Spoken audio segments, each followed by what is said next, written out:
I'd like to introduce Eric Hecker. He's a Raytheon contractor based for about a year at the South Pole. He was involved in a neutrino light array.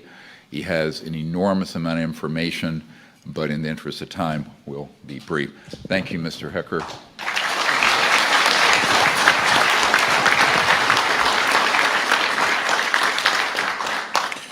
Hello, everybody. Ladies, gentlemen, members of the press. I'm very happy that you're giving me this attention and this information attention because it needs to get out to the world. I will start, since we have to be brief. I have already given all pertinent information and supporting documentation to the Senate Intelligence Committee and AARO. They informed me that all of my information will be recorded for public record and shared with Congress. It is that important.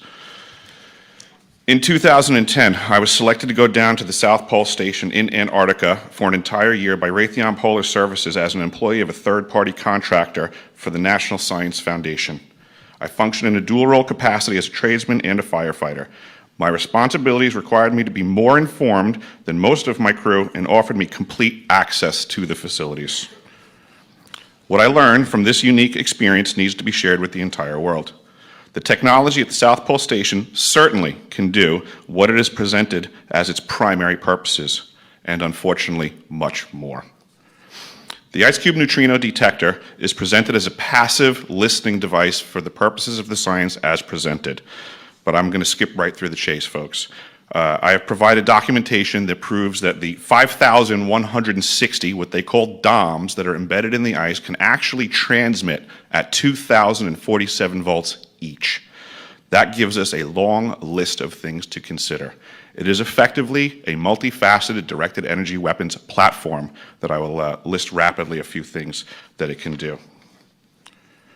Vehicle detection. We're learning that these off-world craft, on-world craft, ours or other nations, are also emitting neutrinos. So this makes the South Pole Station effectively an air traffic control station for this new level of equipment that nobody's discussing.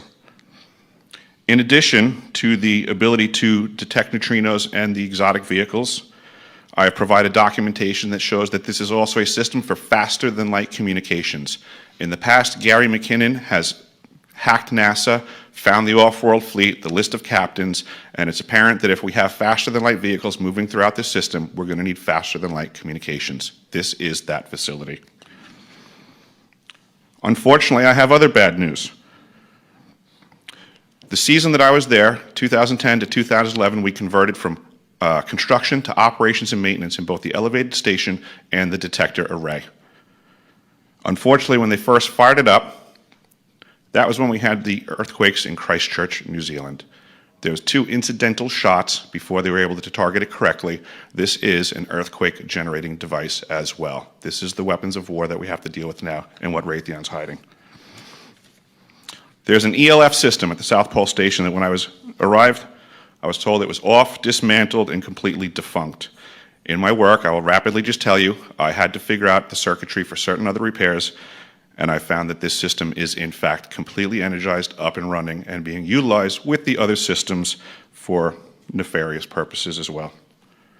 The Atmospheric Research Observatory is in what we call the clean air sector. I witnessed myself a very powerful green laser shooting out of the top of this facility into the cosmos.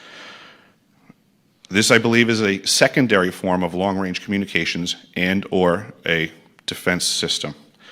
I am not saying that we need to be scared of anything that's out there, but please understand the military-industrial complex is happy to invest all of your money in alleviating their fears.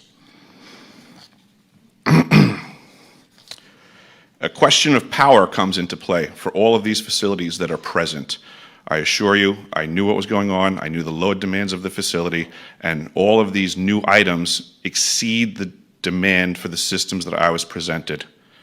I am doing due diligence and research. I believe there is either a secondary power supply there that is either nuclear, that was there prior to the start of the Antarctic Treaty, which prohibits such things, and or that there is some sort of exotic power supply system there that just is not in the verbiage of the treaty, so it negates the responsibility to the parties involved.